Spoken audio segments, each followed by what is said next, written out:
आज भव्यदिव्यचं एक दिवस एक बैल मैदान पार पडते.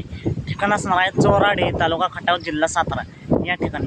मित्रांनो, या मैदानात नक्कीच आपल्याला घरणिकीचा राजा पाहताना पाहायला मिळेल, तेजा पाहताना पाहायला मिळेल, असेच सर्वच मोठमोठे महारथी नवीन चेहरेसुद्धा आपल्याला पाहताना पाहायला मिळतील.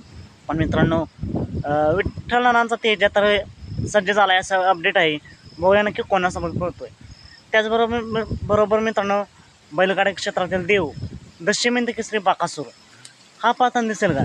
जर आपण पाहिलं तर मित्रांनो, एक निस्वार्थ प्रेम असलेला, जो स्वार्थासाठी नाही तर फक्त बाकासूरच्या भेटीसाठी, त्याच्या गावापासून म्हणजेच कराडपासून ते सुसगावला जवळजवळ 200 किलोमीटर अंतर आहे मित्रांनो.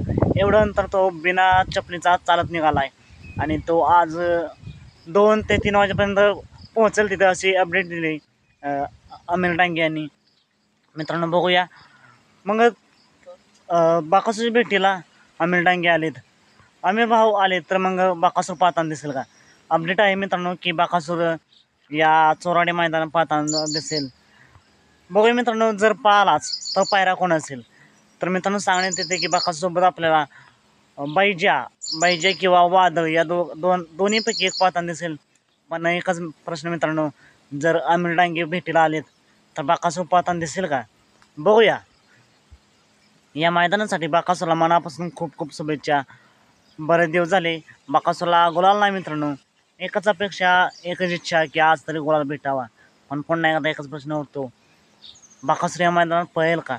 कारण त्यांच्या भेटीसाठी जवळजवळ 200 मीटर अंतर बिना चपलीत चालत आमिर डांगे आलेत.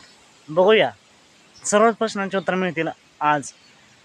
तर या मैदानासाठी, चोराडे मैदानासाठी विठ्ठलनाथांचा तेजा असेल या आणि यांना सर्वच नंदींना मनापासून खूप खूप शुभेच्छा.